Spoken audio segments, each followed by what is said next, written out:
Una vez que todas las fases de preparación estén listas, mandaremos a la tripulación hacia la plataforma. Todo estará preparado, la carga, revisaremos los propulsores. Se hará toda la preparación para comprobar que el sistema de lanzamiento espacial está listo. Para que esté todo listo, hemos perdido un poco de la propulsión pensada para esa ventana de tiempo, pero vamos a seguir trabajando para que esté todo listo. Tras estas tareas, la tripulación saldrá un poco antes de las 2 de la tarde, hora local. Como saben, vamos a tener un equipo que va a llegar antes que ellos para asegurar que la cápsula está lista para su llegada. Una vez que llegue la tripulación de vuelo, empezaremos a colocarles, a encajarles bien y asegurar que están bien situados en sus asientos dentro de la cápsula. Se hará una serie de comprobaciones, así como otras tareas que se tienen que hacer después de este punto. Y a partir de ahí iremos a la terminal. Aproximadamente a las 5:30, una hora antes del lanzamiento, estaremos ya en lo que llamamos la sala blanca, y después de esto se hará el resto de tareas y configuraciones de manera remota y pasaremos a el momento del equipo de lanzamiento, tras lo que se hará la cuenta regresiva durante los últimos minutos antes del lanzamiento. Nuestro equipo ha trabajado de forma muy dura estas últimas semanas, pero los últimos meses, para que el vehículo esté listo.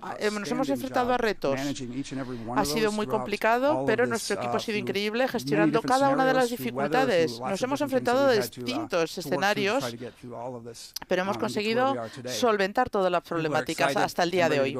Estamos muy emocionados. Es el primer capítulo de la vuelta a la Luna desde 1972. Estamos muy emocionados por esto. ¿Quieres continuar tú? Sí, gracias, Jeff. Buenas tardes a todos. Es fantástico estar aquí. Por supuesto, voy a hablar de meteorología. Debo decir que el clima nos está acompañando en todas las fases de esta misión. Si ahora echáis un vistazo por la ventana, veréis un tiempo magnífico que seguirá siendo muy bueno mañana. Es verdad que la brisa puede seguir siendo un problema, pero un problema menor. Si os fijáis en las imágenes por satélites, este es lo que va a ser mañana. Otro día estupendo en Florida, con algunas formaciones de nubes que van a ir hacia occidente. Y esto es lo que llevamos viendo en las últimas 2 semanas. Algunos de estos nubes cúmulos pueden ir avanzando, como lo vimos ayer por la tarde. Ese es uno de los elementos que vamos a estar analizando en relación con el clima para el día de mañana, sobre todo por la tarde. Si os fijáis también en estas diapositivas, me gustaría explicaros un poco lo que estamos viendo. Vemos que vamos a seguir con un clima húmedo, pero con brisa, que se va a mantener durante toda la semana, y con algunas lloviznas intermitentes, pero hay muy bajo riesgo de que tengamos una tormenta eléctrica, entre un 5 y un 10%. Lo que básicamente esto solo se produciría a última hora de la tarde. Así que esto nos deja bastante tiempo para el lanzamiento, para tener esa oportunidad de lanzamiento. Si analizamos otros elementos que pueden tener un impacto potencial en nuestro lanzamiento, es que el Sol va a estar ligeramente más activo. Puede haber algunos elementos en los que tengamos que tener en cuenta, pero el impacto va a ser menor, sobre todo por la posición en la que se va a llevar a cabo el lanzamiento, para evitar cualquier posibilidad de riesgo por parte de erupción solar. Ahora bien, el tiempo cambia. Es una entidad variable y normalmente tiende a optar a una opción menos favorable. Lo hemos visto a lo largo de la previsión para toda la semana, pero tenemos que llevar a cabo una monitorización para ver si estas nubes que os he comentado pueden generar algunas lloviznas potenciales a lo largo de la ventana de lanzamiento. De nuevo, a lo que me refería con la erupción solar, es decir, la actividad del Sol. Bueno, hemos analizado, por ejemplo, en esta zona que estamos marcando, es lo que estamos analizando. Ayer se produjo una pequeña erupción solar en esta zona, la mayor parte de la energía que está generando no está llegando a la zona de la Tierra donde nos encontramos, por lo que tendría muy poco impacto y no estamos viendo partículas que puedan tener cualquier tipo de influencia sobre el vehículo de lanzamiento, pero vamos a analizarlo de todos modos, pero en base a los datos que tenemos no consideramos que esto vaya a ser un peligro. Obviamente vamos a ver, hay una rotación, esto supone que va a acercarse a la zona central de los discos solares, pero de todos modos puede haber otras erupciones solares que también se tienen que monitorizar, sobre todo en ese momento. De momento no estamos identificando problemáticas específicas a este respecto. Siguiente diapositiva, por favor. Muy bien. Si analizamos todas las secciones, a nosotros en meteorología nos gusta buscar los mapas del clima, pero ver también un poco las profundidades de la atmósfera y analizarlas con el tiempo. Así que, como veis aquí, en nuestro centro Kennedy estamos analizando la altitud durante toda la semana hasta el fin de semana y veis también cómo vamos de la izquierda a la derecha. Hemos incluido todas las oportunidades, ventanas de oportunidad para el lanzamiento, primaria y las demás, las secundarias. Y en principio no hemos visto una cantidad de lluvia problemático, pero sí hay una cierta predisposición a lloviznas y un incremento de las nubes, como podéis ver en algunos puntos, en algunas de las barras. Y también vemos la indicación de la velocidad del viento en estos periodos. Podéis ver también cómo hay un poco más de viento en dirección este. Sin embargo, no estamos viendo ninguno de los elementos que entran dentro de los criterios de exclusión meteorológica. Por lo tanto, mañana, como ventana primaria, vemos opciones, pero tenemos 3 días más con 3 ventanas consecutivas y cualquiera de estos días, en principio, puede que haya alguna lluvia intermitente, pero de poca cantidad e importancia. Por lo tanto, si bien va a haber algunas que va a haber más potentes, estas parece que se van a desplazar hacia Orlando. Estamos viendo, por tanto, que hay más en la zona donde vemos más verde, pero este es tan solo un modelo en un periodo de tiempo concreto. Ha habido cierto nivel de inconsistencia en algunos de estos elementos. Por tanto, puede que incrementarse algunos de estos elementos según vayamos avanzando a lo largo de la semana, sobre todo hacia finales de la misma. Pero voy a mostrar algunas de las tablas que hemos estado utilizando y que es un poco lo que estamos haciendo en la monitorización meteorológica diaria. En la siguiente diapositiva pueden verlo. Esta es nuestra previsión para mañana. Tenemos estos puntos verdes donde se indicaría la posibilidad de lloviznas.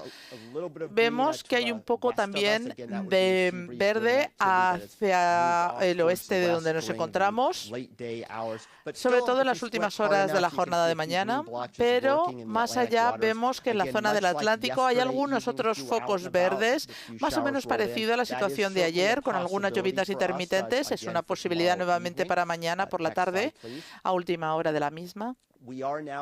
Ahora mismo nos encontramos en este rango. Tenemos un modelo de alta resolución de guía. Son distintos modelos, como he dicho, los que estamos analizando.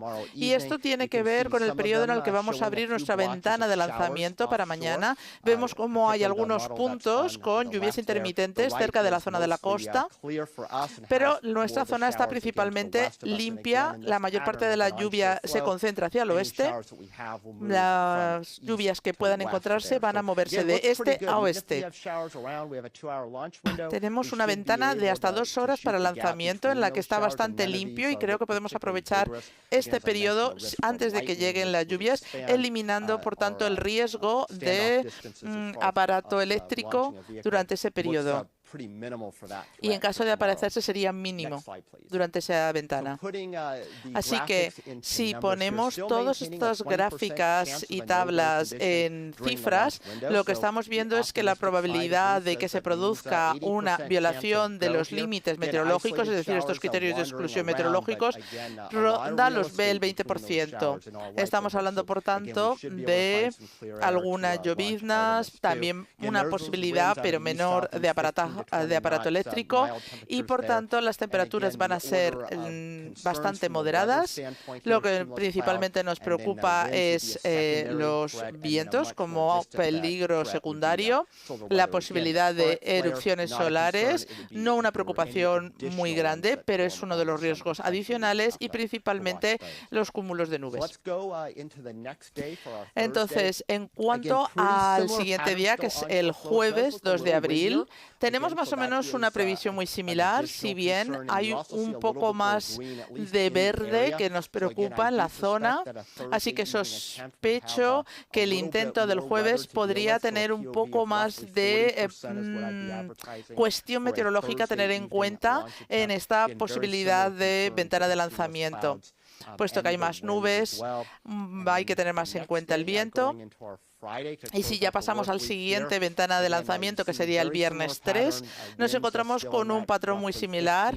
El viento es muy similar en cuanto a los nudos y también sigue habiendo un poco de verde, pero más hacia la zona de los océanos. Puede haber alguna llovizna intermitente, pero nuevamente veo que para el viernes tenemos mucho más espacio entre lloviznas para tener una ventana. Es muy parecido en el viernes a la previsión de mañana, en líneas generales. Y finalmente, en nuestra última ventana de lanzamiento, que es el sábado 4 de abril, aquí nos encontramos, como comenté al principio, que se incrementa el porcentaje de humedad. En el modelo vemos como la zona verde de lluvias está mucho más cerca de donde nos encontramos, lo que nos incrementa el nivel de humedad en el ambiente. Esto es un modelo, por supuesto, es un componente a tener en cuenta, si bien esto puede suponer una limitación de la visibilidad, teniendo en cuenta la tarde del sábado. Tiene un riesgo del 30%, es decir, superior a las probabilidades. Mañana sigue siendo uno de los mejores de los días de las distintas ventanas planteadas. No hay nada de lo que hemos visto que nos diga que tenemos que dar por aplazado el lanzamiento mañana. Gracias, Mark. Está muy bien escuchar eso. Y ahora vamos a abrir el turno de preguntas, tanto en persona como online, por aquellos que están ahora mismo siguiendo la conferencia por teléfono. Bill Harbour, eres el primero. Jeff, un placer verte aquí de nuevo. Hace ya un tiempo que estabas tú también en el shuttle. He estado hablando también del porcentaje en cuanto a la posibilidad de evitar colisiones. ¿Cuál es la situación con Artemis 2? Bueno, ahora mismo estamos gestionando mucho más que antes. ¿Cómo estamos planteando ahora estos elementos? Hemos combinado desde el Artemis 1, en el que había ciertos espacios entre todas las distintas opciones para evitar colisiones. Ahora tenemos una mayor flexibilidad porque obviamente tienes que analizar todos los puntos durante los lanzamientos. Nosotros vamos a combinar cada uno de estos periodos y ahora consideramos que estamos en buen sitio. Nos hemos dedicado a hacer una serie de formaciones específicas para reducir los espacios entre cada una de estas comprobaciones.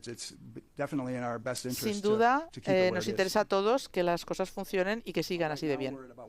Ahora mismo estamos en 1,56 y se evalúa todo esto a diario. Marcia Dunn, siguiente pregunta.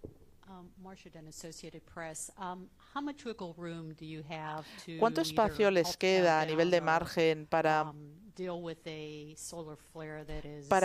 moverse dentro de estas ventanas por si acaso hay una erupción solar, como se ha mencionado, durante el momento que se había elegido, ¿no? Una vez que están ahí, ¿cuánto margen tienen para poder movilizar esas ventanas? Tenemos una serie de criterios de lanzamiento. que tienen que ver con lo que se considera climatología solar. Ahí tenemos una serie de minutos, pero todo se va a estar evaluando gracias al equipo en el que está Mark, el equipo de meteorología de lanzamiento, y se va a estar revisando todo, desde el director como aquí nuestro representante. Sí, para que tengan una idea de cómo es esto. Los datos que vamos recibiendo, por ejemplo, tenemos los datos de la última erupción solar que tuvo lugar ayer. Entonces, las partículas, los protones que podrían tener un impacto sobre el vehículo, básicamente estamos muy por debajo de la posibilidad de los criterios de exclusión que habíamos marcado. Es decir, estos son partículas, protones en concreto, que si hubiera una erupción, lo primero que haríamos es trabajar a través del satélite para poder analizar la posibilidad de riesgo. Hay mucho margen en ese sentido y tenemos la capacidad para poder analizar si estamos dentro de esos límites. Tenemos tiempo, tenemos margen para poder actuar antes del lanzamiento. ¿Jackie? Es una pregunta para Jeff en este caso. En los últimos días hemos aprendido que, teniendo en cuenta que hay un tanque de hidrógeno mucho más grande, se nos ha dicho que aporta opciones, más flexibilidad, pero al mismo tiempo, después de 1,5 minutos, no se puede hacer un reciclado del mismo. ¿Por qué hay una marca de tiempo que tenemos que entender? Porque se ha mencionado en varios casos y me gustaría saber un poco por qué es esta relevante.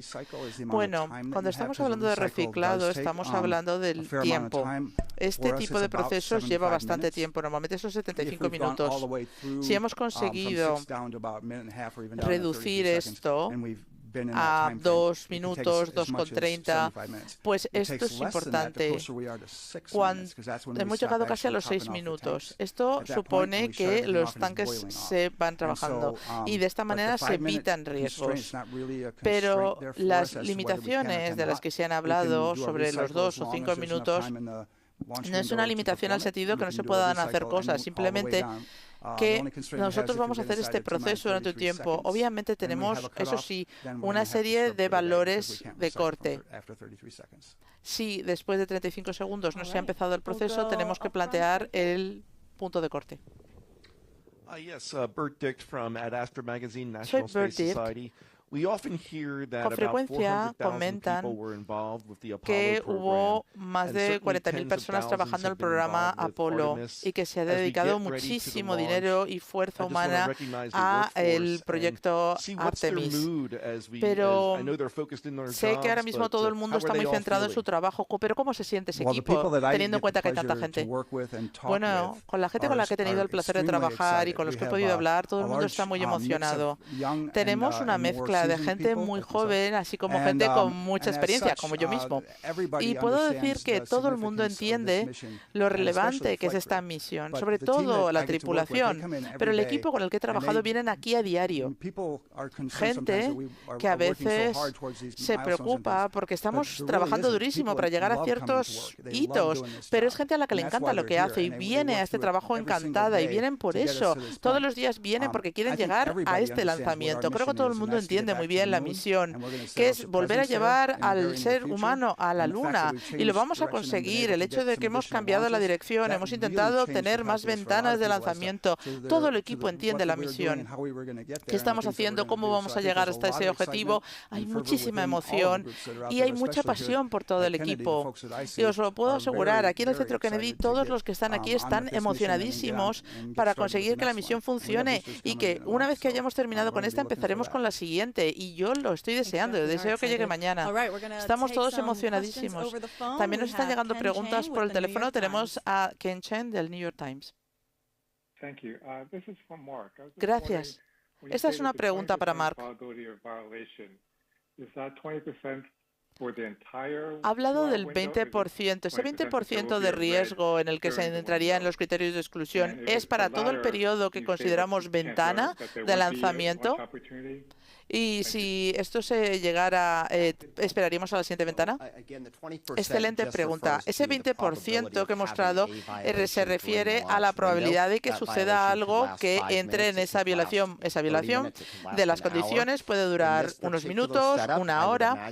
Ahora mismo mismo, teniendo en cuenta todo si ocurriera, por ejemplo, el cúmulo de nubes, que probablemente sea lo que pase, pues eso puede durar máximo unos 30 minutos. Entonces, tendríamos que analizar los patrones para ver si tenemos la oportunidad, porque necesitamos ver si podemos aprovechar lo que queda de la ventana o esperar a la siguiente. Ahora tenemos a Christopher Mick. Muchísimas gracias por la rueda de prensa. Yo también quería continuar con la anterior pregunta. Me imagino que todo no se puede controlar, pero se ha hablado de una ventana de 2 horas. Pero puede haber cierta lluvia o nubes que pueden ocurrir durante esa ventana, porque pueden estar esperando esos minutos para ver si esto pasa. ¿Qué pasa si de 10 minutos pasamos a 20 minutos? ¿Cuáles son las oportunidades entonces, si se diera el caso? Bueno, nosotros esperaremos siempre que se pueda. Nosotros lo que haremos es esperar normalmente si tenemos una limitación por climatología. Si estamos entre 10 y 6 minutos, podemos esperar. Podemos esperar esos 6 minutos, podemos esperar bastante. Siempre que se produce una violación climatológica en ese periodo, podemos esperar. Pero si vemos que esta limitación es algo que no podamos ver previamente, pues tendremos que esperar a ver si podemos mantenernos en espera hasta que termine ese problema meteorológico sin que no se termine esa ventana. Lo iremos analizando en base a lo que necesitemos. Volvemos a la sala. Tenemos aquí una pregunta en la primera fila. Sí, soy Tom Costello de NBC News. Puesto que hemos vuelto a la plataforma y ya en febrero se habló sobre el tanque, así como otros elementos, ¿cuáles son los primeros signos que les preocuparían, teniendo en cuenta cuando se prepare todo? Si todo va bien mañana y ve qué es lo que van a estar controlando, sobre todo a nivel del progreso en el tanque, teniendo en cuenta lo que ha sucedido hasta ahora, para ver si hay algún tipo de señal de peligro. Lo primero que vamos a mirar, sin duda, ahora mismo, es si vuelve a suceder algo de lo que ya hemos visto en el pasado. Una vez que hagamos el llenado de hidrógeno, sabremos rápidamente si tendremos fugas, como pasó la otra vez. Cambiaremos los sellos. Hemos hecho múltiples pruebas. Estamos bastante seguros de que esto va a funcionar con los sellos y con el sistema de tanques que tenemos ahora mismo. Pero obviamente vamos a prestar atención a eso en primer lugar, porque es donde tuvimos problemas en el pasado. Hemos pasado de un relleno lento a un relleno rápido en el tanque de hidrógeno, así que eso se va a revisar. Siguiente, aquí, por favor. Hemos hablado mucho del clima aquí y en el Cabo en general, pero ¿cuáles son los criterios que supondrían abortar la misión? No solo mañana, sino en los próximos días. ¿Con qué frecuencia se mide los datos de previsiones climatológicas? Es una buena pregunta, aunque compleja. En cuanto a viento, el viento está llegando de mar a costa y el principal problema es que tienes que utilizar determinados sistemas. Lo que estamos haciendo es trabajar con una serie de umbrales para ver exactamente el tipo de viento que vamos a enfrentar. Si, por ejemplo, sabemos que viene de la zona este-sudeste, como esta es una costa noreste, solo una pequeña parte de ese viento podría impactarnos. Ahora bien, si, por ejemplo, vemos que hay un cambio en la dirección del viento y en vez de ir sureste va noreste, nos enfrentaríamos a un porcentaje mucho más amplio del componente del viento. Entonces, no solamente estamos analizando el viento a nivel de terreno, sino que estamos también analizándolo en altura para poder llevar a cabo los cálculos necesarios. El punto en el que tendríamos que tomar decisiones es que se lanza un globo sonda 3 horas antes para poder tener la información. Con la evaluación constante de la previsión, pero en este globo sonda, que se lanza 3 horas antes, podremos recopilar suficientes datos para saber si este componente va sureste o noreste y en qué punto puede entrar dentro del umbral que nos obligaría a abortar la ventana de lanzamiento. Tendríamos que analizar, por tanto, nuestras expectativas. Si necesitamos más información, lanzaríamos más balones, más globos sondas para poder tener esta información. Y también tenemos otra serie de sondas que nos están dando información constante en tiempo real de la dirección en la que va el viento. Vamos a analizarlo desde distintos puntos de vista a través de distintos dispositivos para ver la velocidad del viento y en qué dirección va. Y todo esto funciona en base a la información obtenida por estas sondas, que nos va a permitir hacer una previsión constante durante estas 3 horas previas al lanzamiento. Y de esta manera, si vemos que los datos son no aceptables, llegaríamos a esos criterios de abortar la misión. Pero antes de esto se intentaría obtener más información. Siguiente pregunta. Tim Dodd, Everyday Soy Astronaut. Tim Dodd.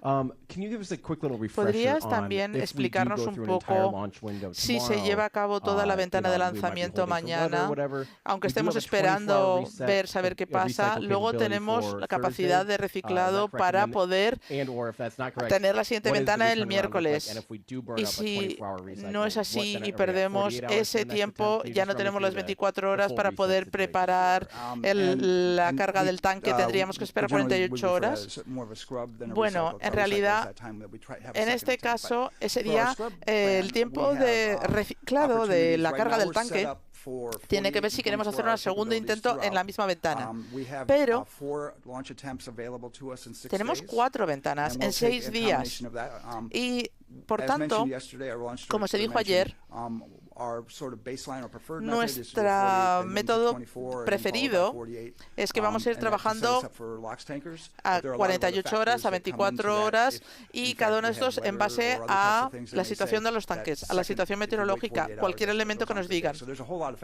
Hay múltiples factores que tienen en cuenta a la hora de cuándo se han decidido estas fechas y dentro de estas fechas estas ventanas, porque hemos tenido que tener en cuenta distintos elementos.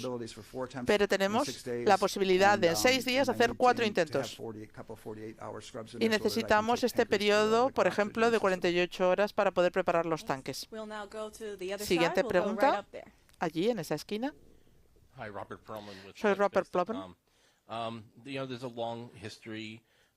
Hay una larga historia que nos lleva de vuelta al Apolo con el equipo de lanzamiento, que se lo pasaban bien, que había bromas entre el equipo. Mañana es 1 de abril, el día similar al Día de los Inocentes en el mundo anglosajón.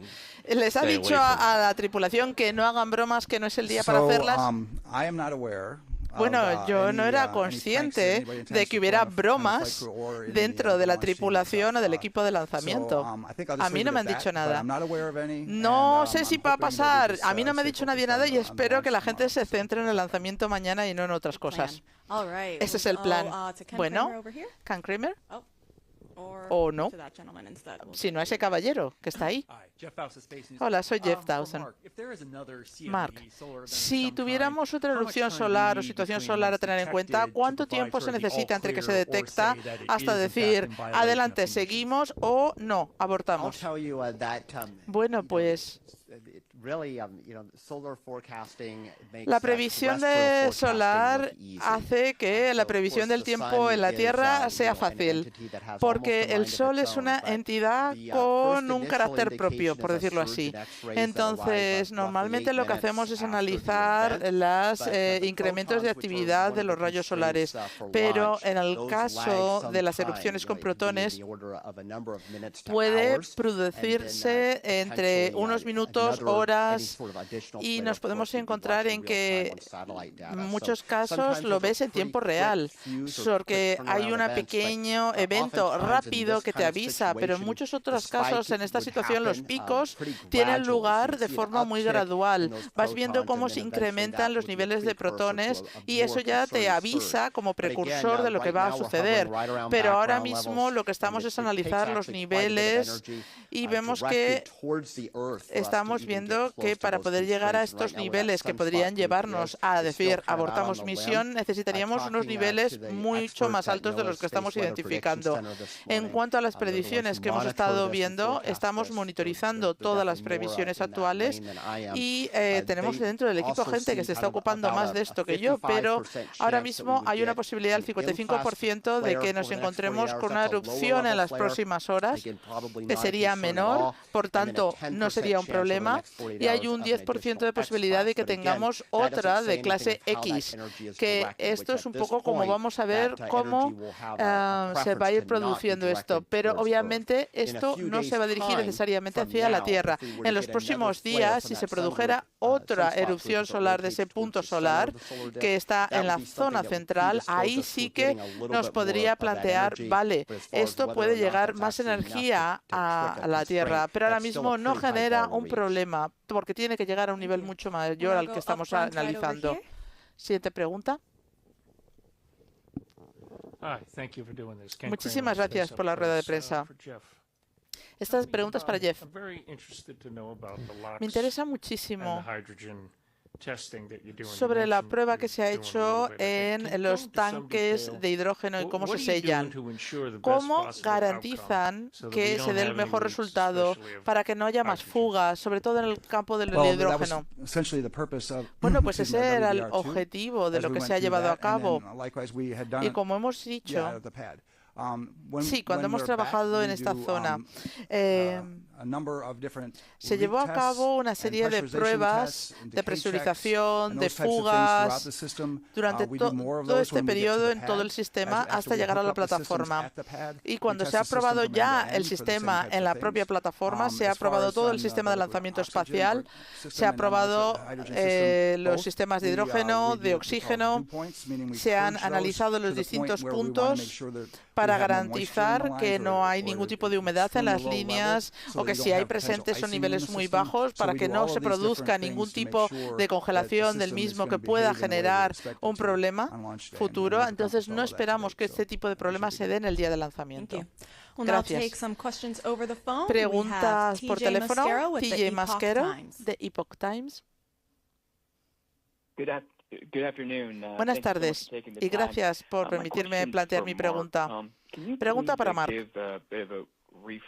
¿Podría explicarnos un poco los niveles que se consideran violación o exclusión en la situación de las nubes? Vale, los cúmulos de nubes de los que he comentado antes es quizá uno de los elementos más frecuentes en esta zona de Florida en esta época del año. Y lo vais a encontrar, ¿no? Esta especie de nubes que parecen como si fueran nubes de algodón de azúcar, ¿no? Esto es lo que puede generar uno de los mayores problemas, estos cúmulos, y esto puede generar problemas en el lanzamiento. Mientras son planos, bueno, y son bajos, no hay ningún problema, pero si empiezan a subir, pueden generar problemas. Necesitamos asegurar que no estén ni en la zona de la plataforma ni en la propia ruta de lanzamiento. Tienen que ser... No tienen por qué tener aparato electrónico, pero sí con que sean numerosos y que haya bastantes esponjosos, que diríamos, sería un problema. De momento no consideramos que esto vaya a suceder necesariamente para que suponga un bloqueo para el lanzamiento, pero sí que tenemos que analizarlo. Si no podemos hacerlo por culpa de los nubes cúmulos o alejarnos lo justo, ahí es donde tendríamos que ver. De momento, el nivel de humedad está bastante bajo control, aunque se nota húmedo para nosotros, pero está muy bajo. Pero ahora bien, si analizamos toda la climatología en esta zona, prácticamente 1 de cada 4 lanzamientos a lo largo del año se va a encontrar con este tipo de criterios que te dicen no recomendable. Esto no significa que no se lleve a cabo el lanzamiento, pero tienes que ver un poco que estas nubes tienen una naturaleza transitoria. Pueden estar ahí y en pocos minutos haberse salido de la trayectoria de lanzamiento. Vamos a otra pregunta en la sala. Aquí, esta señora. Soy de la corporación canadiense.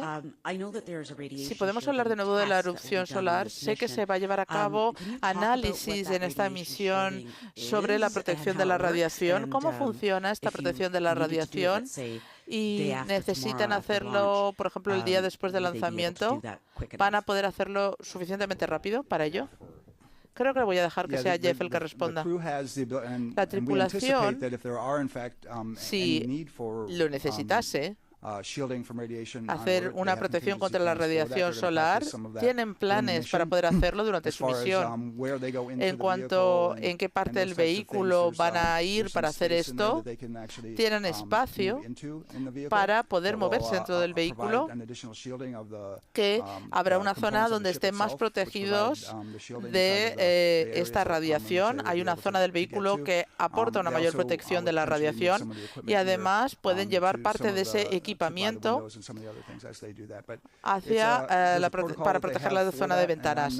Pero quizá yo no soy la persona más adecuada para explicar todos estos elementos, pero sí tienen capacidad para poder hacerlo en órbita en caso de que fuera necesario. Gracias. Podemos enviar más información. Pasamos ahora al caballero que está al lado de la señora que ha hecho la anterior pregunta. Muchas gracias. Soy de Space.com. Pregunta para Jeff. Ha comentado que es muy importante estar centrado, a pesar de que mañana sea 1 de abril. Pero todo es un proceso tranquilo hacia el lanzamiento. ¿Cómo garantiza que la gente mantenga este nivel de concentración y preparación? Ahora mismo que parece que todo el mundo está muy tranquilo en esta cuenta regresiva. Bueno, no diría que porque no estemos haciendo ruido, no seamos por ello rigurosos en nuestro campo. Simplemente estamos encontrando menos problemáticas que antes. Cuando uno ha encontrado problemas y los ha corregido, como hemos hecho, en la medida de lo que podemos hacer y ya lo que estamos encontrando es menos significativo y preocupante, esto es lo que nos mantiene tranquilos. En mi opinión, es una buena señal. Pero somos personas vigilantes, estamos haciendo los procedimientos correctos, estamos llevando a cabo todos los pasos 24 horas al día. Estamos trabajando al máximo posible. Por lo tanto, seguimos con la misma actitud, independientemente de que parezca que estamos muy tranquilos, que estamos muy relajados, pero el nivel de esfuerzo es el mismo. Estamos trabajando hacia la misión porque sabemos lo importante que es y lo relevantes que son las vidas de las personas que van a viajar en este vehículo. Siguiente, en la tercera pregunta, el caballero de la mitad de la fila. Jeff, relacionado con la anterior pregunta. Desde Artemis 1 han pasado 3 años. En este periodo has visto, sin embargo, que alguien en el equipo haya empezado a ponerse nervioso por si acaso vuelve a pasar lo mismo. Hemos estado preparándonos desde Artemis 1 para llegar a hoy. Por supuesto, hemos modificado muchos de nuestros equipos, hardware, procedimientos, formación, para llegar a este punto. Así que mientras hemos ido mejorando todo esto, ha sido todo un proceso de construcción y mejora. Hemos trabajado a través de distintos elementos. Cada problema que hemos identificado, hemos ido reduciendo esta lista. Hemos trabajado con las pruebas administrativas, con todos los demás elementos técnicos. Si puedo decir algo es que en estos 3 años hemos aprendido, hemos mejorado nuestro procedimiento hasta el punto en el que nos encontramos hoy por hoy en un buen estado, en un punto en el que teníamos que estar para poder avanzar en esta misión y seguiremos mejorando. Artemis 3 será aún mejor. Obviamente la misión es diferente, pero vamos a seguir trabajando porque ya hay gente que está trabajando en Artemis 3. Hemos aprendido mucho de Artemis 2 y estamos aplicándolo en Artemis 3. El hombre en el otro extremo de esa misma fila, cuya pregunta no podemos escuchar. Recuerdo el lanzamiento del Apolo muy bien. Hay cierta preocupación. Se pierda la guía nuevamente si hubiera un rayo, si hubiera un aparato eléctrico, como pasó con Apolo 12. ¿Cómo están preparados para estas situaciones? Lo que hemos intentado hacer antes del lanzamiento, porque de nuevo hemos creado un montón de criterios para decidir si se produce el lanzamiento o no, para evitar esto. Gran parte de lo que aprendimos en ese caso son lo que han dado forma a los requisitos, a estos criterios de exclusión y de abortar misión que tenemos ahora mismo y que Mark ha explicado muy bien. Nuestro sistema, nuestros vehículos son robustos. Tenemos guía, capacidad durante todo el proceso para hacer frente a cualquier situación y evento.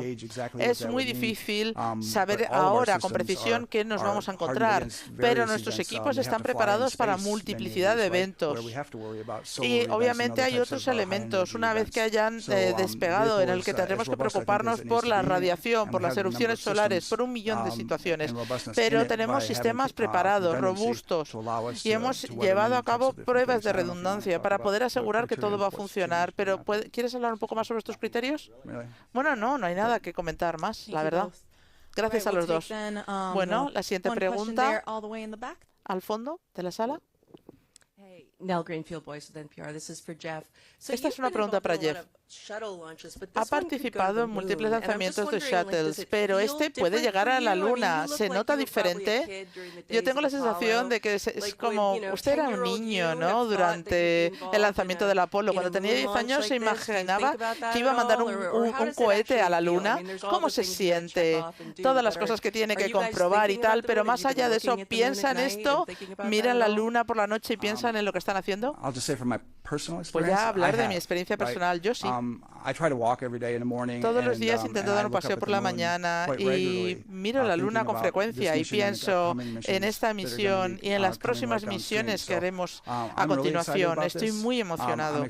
Estoy emocionado por poder volver a la Luna. Estoy emocionado por establecer nuestra presencia allí. Es algo que he querido hacer desde hace muchos años y de volver, y ¿por qué no llevar al ser humano a Marte también? Tengo la posibilidad de trabajar en algunos estudios que ya hicimos en las misiones a Marte de los 90. Yo siempre he estado interesado en la exploración del sistema solar por parte de los humanos y el poder estar aquí es seguir trabajando para que el ser humano vaya al espacio y es esta posibilidad de seguir explorando, establecer una base lunar y seguir trabajando para poder llegar a Marte. Al otro extremo, pasamos a la segunda fila. La señora. Hola, soy de Fox. Mi pregunta tiene que ver con la climatología. En base a su experiencia previa, cuando ha tenido previsiones similares con este 20% de posibilidades de encontrarnos con los criterios que no son ideales, estamos hablando de aprovechar la ventana o no para obtener un lanzamiento adecuado. Bueno, la previsión es buena, así que intentaremos que no haya muchas probabilidades, pero si analizamos todos los datos en tiempo, nos acercamos bastante. Obviamente, cada una de estas cuentas atrás son diferentes. Siempre hay la posibilidad de decir, bueno, pues no a esta ventana completa, pero muchas veces no tenemos por qué llegar. Tenemos ahí ese periodo en el que cuando ves un patrón en el que hay demasiado flujo de viento, el nivel de humedad se nos dispara, hay lluvias intermitentes alrededor del lanzamiento, incluso aunque no atraviesen la zona del vuelo. Bueno, pero teniendo en cuenta que en la época del año en el que estamos y los patrones que estamos viendo no suelen dar lugar a grandes tormentas, especialmente tormentas eléctricas, así que yo diría que ahora mismo el patrón meteorológico juega a nuestro favor. Gracias. Al caballero de la camisa azul. Desde Brasil, han hablado mucho del clima para lanzamiento, pero ¿qué pasa cuando planteen, por ejemplo, si hacen un cambio de la ventana de lanzamiento debido al clima, ¿qué pasará con la vuelta? El clima puede empeorar o mejorar dependiendo de esto. ¿Cuáles son las opciones que tienen como backup en caso de que tengan que cambiar esto? Bueno, yo puedo hablar del tiempo. Bueno, no estamos generando, por ejemplo, todas las previsiones previsiones para el Pacífico, tenemos un equipo entero que se va a dedicar también de la zona Pacífico, donde se hará la recuperada de la cápsula una vez que vuelvan. Pero ahora mismo lo que estamos haciendo es pensar en el día de lanzamiento.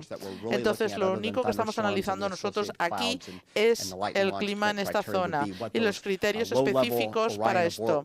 Es decir, los vientos, el nivel de humedad, la posibilidad de tormenta eléctrica, pero luego están nuestros compañeros en Houston que están evaluando los perfiles de riesgo en la zona atlántica y yendo más allá del Cabo hacia el Pacífico para el resto de las fechas. El equipo de vuelo también es parte de esta evaluación que se lleva a cabo el día de lanzamiento, que tiene que ver con las capacidades sobre si hay que hacer un aterrizaje de emergencia, y todo esto tiene que ver con el proceso de toma de decisiones durante el propio día de lanzamiento. Hay cierta flexibilidad en base a la climatología propia del Pacífico en el momento de la vuelta, pero también son decisiones que se toman bien en relación con el día de lanzamiento, la situación de los tanques, así como otros factores.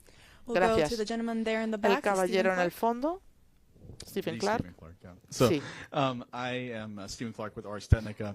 Soy Stephen Following Clark. up on that last question, Y have you heard anything en base a from lo que se ha SMG dicho about antes, how the ascent ¿ha corridor recibido is looking? I know that's información not sobre within your responsibility, but what are you cuál es la hearing responsabilidad about the downrange weather in the Atlantic? sobre And also la for climatología del Jeff, Atlántico? Y just Jeff, wanna también make sure I quería know the trajectory preguntarte, and the azimuth sé un changes day to poco day. que la Does it actually trayectoria change puede what cambiar minutes día a and día. launch window and how Vi do que you todo esto tiene que ver con la manage ventana that? de So lanzamiento, pero with, ¿cómo you know, gestionáis different todos estos conditions and different elementos, hazards? los distintos condiciones meteorológicas, así como otros factores? Bueno, obviamente el azimuth cambia minuto a minuto. Tenemos ahí una pequeña parte en la que estamos analizando. Esto ya lo hicimos con Artemis 1. Esto obviamente tiene que ver con los datos de los criterios de lanzamiento, datos por radar.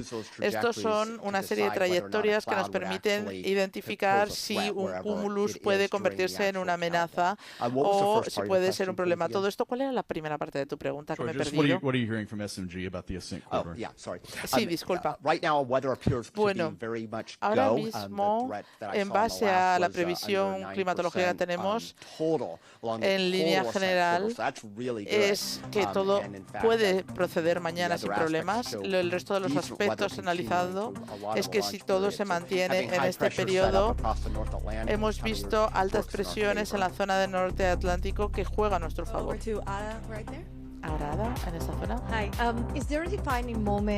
un momento específico en la cuenta atrás en la que de repente sois conscientes de que efectivamente los seres humanos vuelven al espacio? ¿Y cómo se siente pensarlo como líder de esta misión?